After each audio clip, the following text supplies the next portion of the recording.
But let me tell you that when our young people in K through 12, and this is not just a Republican position, this should be a bipartisan position, when our kids are falling behind 24 and 20 other countries in math and science, that is what really threatens the long-term economic strength of this country.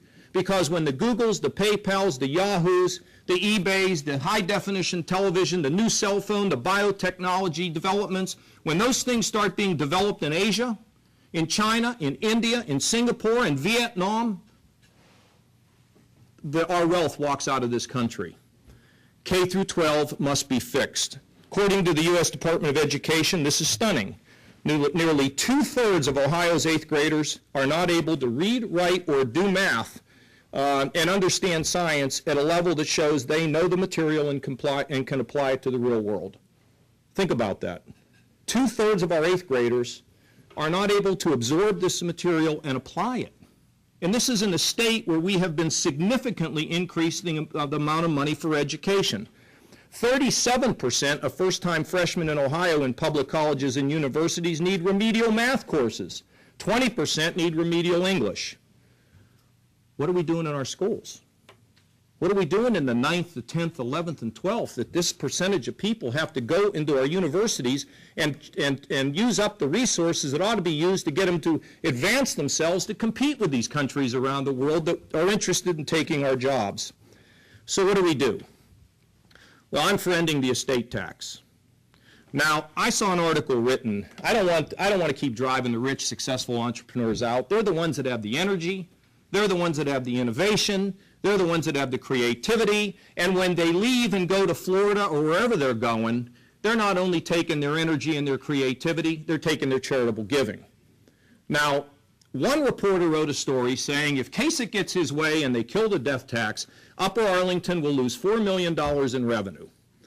You know, I wish I could have had the opportunity to call the reporter and say, how many dollars do you think we've lost in reoccurring revenue because of all the rich people we've driven out of Upper Arlington? Simple fact of the matter is if you want to punish success, you will be successful. Now, I don't want those people to leave because they're the ones that start the new businesses and they're serial entrepreneurs who try to apply themselves to bring prosperity to our families, which is what we're interested in. For those areas that say we can't make this up, I tell the township trustees, by the way, I spoke to about 800 of them and told them that we could give them flexibility on their auditing programs if they didn't have red flags. I said, we're going to kill this tax, and if we do, we will be successful in helping some of our people to come back. They stood up at the end of my talk and gave me a standing ovation. I thought they were on something. Never dreaming they would have embraced what I was suggesting.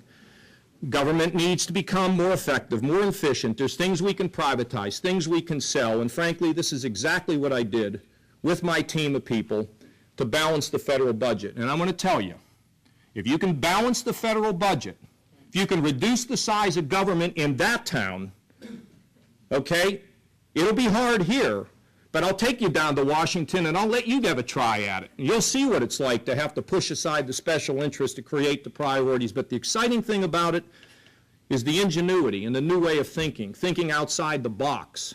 And if you do that, you can make great progress. That then allows us this process of phasing out the income tax. The income tax is a game changer. It helps small business. It keeps people in this state. It stops driving them out. It improves the business environment in this state where jobs can come. Now, somebody suggested a time sequence of when this income tax would go. Well, I can't give you that date exactly right now, but it is not going to be in 4 years. It's going to take time. I call it the drive to zero. It's a game changer. And once we start on a path, once we start on a guide slope to cut that tax out, combining it with regulatory improvement that represents common sense, protection of the public, but common sense in the names of keeping these guys, these laborers out here working, common sense, and fix that government, lower those taxes, and improve our education, you'll be seeing the stories in the Wall Street Journal. You'll be seeing the stories in the New York Times. And you know what they'll be saying? What the hell's going on in Ohio? It must be working. Maybe I should take another look. And you know why they'll take another look? Because they believe in those people that hang out in the dog pound in 30 below weather. Because they'll show up and they'll work all day and all night to support their families. And they know we have a work ethic here, but they really want the environment so that they can come here and they can be successful. Job training. Do you know that our job training programs in this state, my understanding is only 15% of the companies take advantage of it. Why? It's cumbersome, it's burdensome, so companies don't do it. How about this idea? How about vouchering out all the job training program and giving it to the businesses, including small businesses, and letting them drive the curriculum at our technical schools and our community colleges so we begin to train people and retrain people for jobs that exist or those that we think are going to come? Why aren't we doing it? I'll tell you why we're not doing it. No creative thinking, no thinking outside the box. Education. Raise standards for everybody. We should bring the curriculum in line with international norms. We're not competing against Indiana, we're competing against India. Let's push our kids to the top. Let me also suggest that we pay good teachers more, but I'm going to suggest we hold all teachers accountable. Teachers that can't teach ought not to be in the classroom. They just shouldn't be there teaching our kids. Our kids are our future. They're our seed corn, our most precious and valuable asset. And if we got teachers that can't do the job, there's no excuse for leaving them in the classroom. But the good ones will pay them more. And we got to empower teachers to be in charge of their classroom. And administrators to be in charge of their classroom. And by the way, we shouldn't need a school bus to transport our administrators because we got so many of them in our schools clogging up the system. And it'd be nice if some of them knew what was going on in the school. Some of them do. I don't want to mischaracterize it, but look, the whole system seems to be leaking. School funding should be shifted out of bureaucracy and into the classroom. Take a look at those numbers for a while. Allow the money to follow a child. The values in our schools should reflect the values taught in our home, and I believe in school choice. The first Pioneer program is up here in Cleveland. Now, I've been in cities where I've seen people stand in line to give their kids a chance to be safer and better educated. And the idea that we're going to deny them a chance to have choice, to put their kids where their kids can get the best education, in my opinion, violates their civil rights. To me, it's the greatest civil rights issue out there, the right of mothers and fathers to have the resources to put their kids in a school setting where their kids can learn and prosper. So I believe in school choice. Let's talk about Cuyahoga County. I don't know that much about everything happening here. I'm not running for mayor, okay? But Cuyahoga County is broken. It's broken, okay? Now,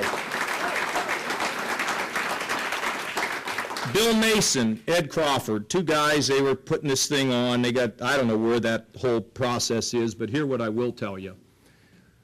We need a significant change in the way this county is working. You know, they did it over in Pittsburgh. Apparently they've done it over in Summit County. I don't care what the plan is, but we cannot allow these political decisions to disrupt the ability of the government here to work with the business to get vital decisions made, including things like that medical mart. I mean, what are we doing up here? Now, I don't care if you're a Republican or you're a Democrat. I tell you, my view, my outsider view is this. We got to get this fixed. It's standing in our way. I don't care what you do with it, but you got to bring significant change that empowers some executive held, to some restraint by another group of people so that quick and easy decisions can be made and we begin to take the politics out of the operation of this county. It's killing us. And so I don't know these commissioners, what they're going to do. I don't know their names. I know, there's been all kind of stuff going on up here, but it's not my business to get into that, other than to say that we need the fundamental change. Republicans and Democrats ought to work together, but frankly, the people ought to have their say. Just like the people ought to have their say in Iran, they ought to have their say up here in Cuyahoga County. You ought to put it on the ballot. You ought to vote on it. The public's smart, and they'll know we need fundamental changes.